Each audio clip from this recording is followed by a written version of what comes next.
Hey, what's going on, guys? Welcome back to Duplex Built to Rent. Today, we're going to be talking about the tile, all the things that we need to be ordering for the guys that are going to be doing the tile work in the bathrooms. Now, you can go one of two ways. You can go the kind that already comes built. So you basically have the inserts, they're plastic fiberglass type of inserts. It's a little bit less expensive. Or you can go the tile, which is going to help your appraisal. Really, it's going to be up to you however you guys want to do it. But if you're going to go the tile route, this is the stuff we're going to be going as far as ordering so that you guys understand how this whole thing works. All right, let's get into it. So, very first thing, why is this important? Because there's different methods that are being taught on waterproofing. And I'm going to show you the pictures here to kind of explain it. So we'll talk about two different methods that people teach on how to do the waterproof. And this is what goes behind the tile before you start putting the tile up. Secondly is you have flexibility. So right now we're at the phase where we just finished the sheetrock and the texture, the sanding, all that stuff is done. And so basically we can go ahead and start painting the interior, or we can start going ahead and doing some of the other stuff as far as like the tub and tile surround. We can start doing some of the trim carpentry, which means the doors, the casings, the baseboards, all that kind of stuff. And so we're going to talk real quickly about the water meters as well, because that was one of the other things that hadn't quite gotten finished yet, and we were able to finally get done. So, all right, we're going to back up just a tad here. If you can see the texture, you can probably see it a little bit better up here. The texture is pretty much finished. And so we're at a point where everything's done. We don't have any major inspections left over now until we get to the very, very end. And so we have the flexibility of doing a couple of things. So we can go ahead and paint the walls. I realize that there are no doors, but sometimes the painters are okay with doing that simply because they can just spray all the way up, all the way down. All the stuff just gets done. You know, they can prime it, they can paint it, and it's going to be ready to go. And it's a very quick, smooth, and easy process. So that's one option. The other option that we can do is go ahead and start getting some of the baseboards in. So we're talking about, the base that goes here. We can have that stuff put in. We can have the doors put in as well. We can have the cabinets, because that's all the trim carpentry guys do. The closets, they can get the clothes hangers. The closets can get a bunch of work done in there. The shelving in the pantry, all that kind of stuff. We're talking the trim carpentry guys are also going to be doing the window seals here and here. So that's the kind of stuff that we can go ahead and get done if we wanted to right now. We were in the process of getting the meters done, and we're now at a point where we only had one at the time, so we had to order the other one, get all that stuff taken care of. It wasn't a big deal. It's just a little bit of paperwork. Now, just as a simple thing, because I don't want to assume that you guys know this stuff, because this is stuff that I did not know when I first was a builder or started the building process and any of this stuff, okay? This is stuff that I've had to learn. And it might be rudimentary or something that you already know, but just for the interest of being clear with everyone. So you see these handles are in a T fashion like this, right? In this scenario, the way it looks, this is stopping the water. When you pull the handle and you pull it down like this, then the water is able to flow freely in both directions when the handle is basically in line. All right. So just in case you don't know, and maybe this is just good for you, just for your own personal property, the way you shut off the water at the water main, because that's what this is here. This is the water meter. This is the information here that goes to the city about how much usage goes from here down this way is the responsibility of the city. And then from here, from the meter forward, is going to be the responsibility of the homeowner. So just wanted to show you that real quick. And let's move on to the next. Okay. This way. Water lines being put in.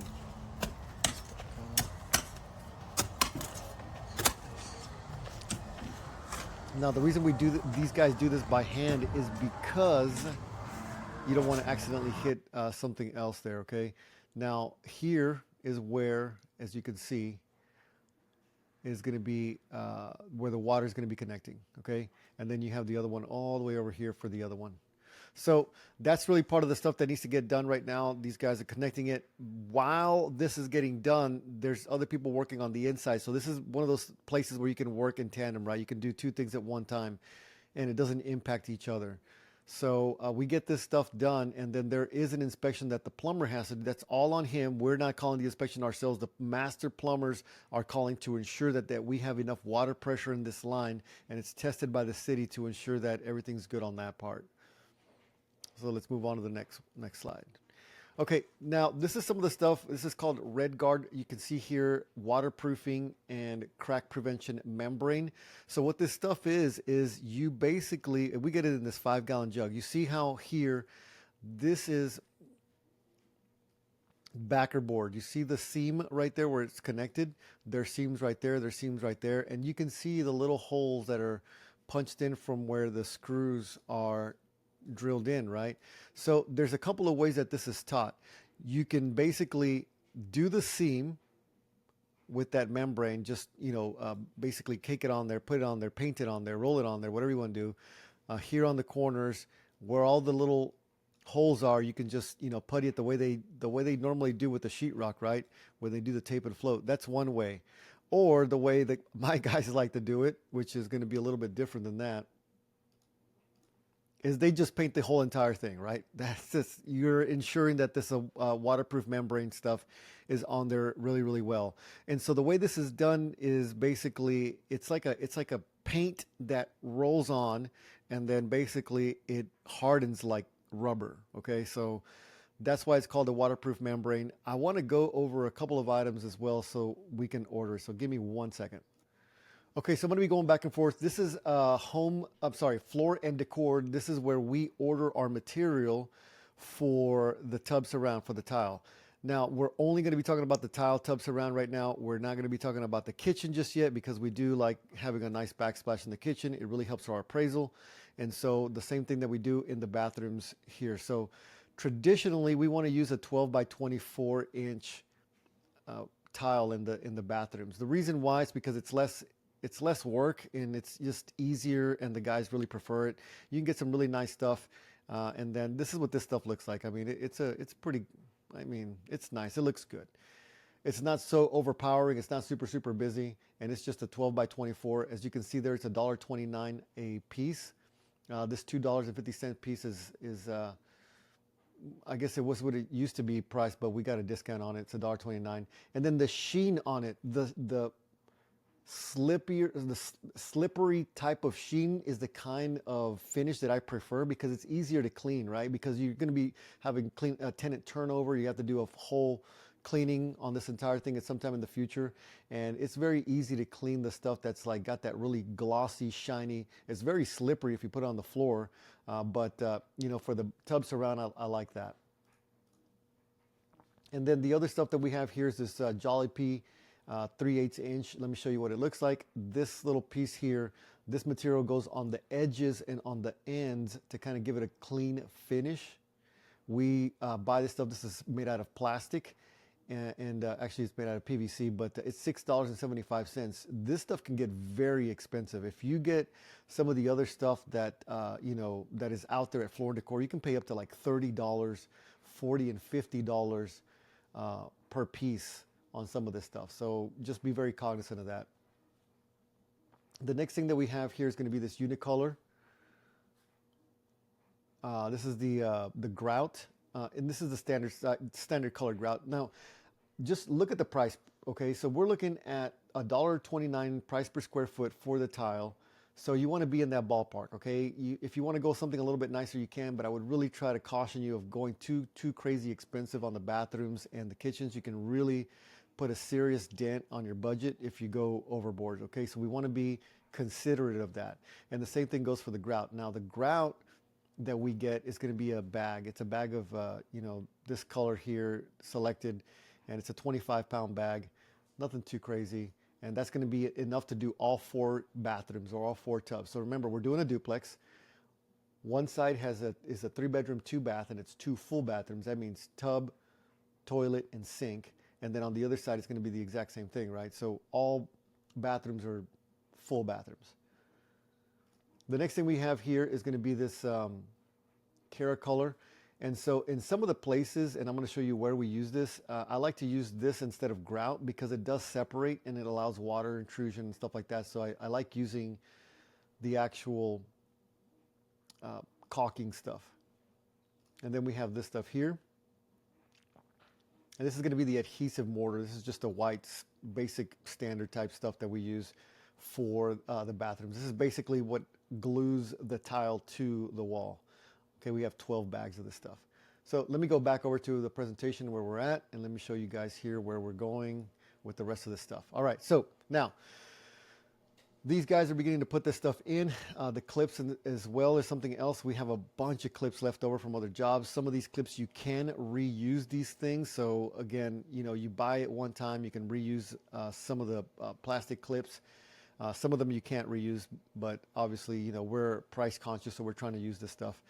One of the ways that we ask the tile guys to do it is going to be brick and joint. That's what this method looks like. It's going to be offset. You see that, how it's offset on one side and looks like a brick pattern. So that way, you know, it's not just, you can do it straight up and down where it's just one piece. I don't really like that. It's kind of too plain if you just go like this. And then if there's anything is off-centered, it's going to be very, very cognizant. You can see it right away. So the stuff that I was telling you about, the caulking stuff that we use, we'll use the caulking stuff in this area right here. In this area here, because this stuff here always tends to, the grout always tends to break off and really starts getting kind of gross. And so basically over the course of time, it's just easier to just use the rubber caulking stuff there because it can be peeled off and redone again. We'll use it here because these areas are very difficult to get the grout into. And it just makes it a little bit easier to, and it's the same color type stuff, right? That's the reason why we get that stuff, and that's where it goes. And then the PVC stuff that I told you was made of plastic, that's the edge trim right here. You can see it right there, and you can see it on the little nook that we did for the soap dispensing area. And this is what it's starting to look like now that it's finished. This is another one.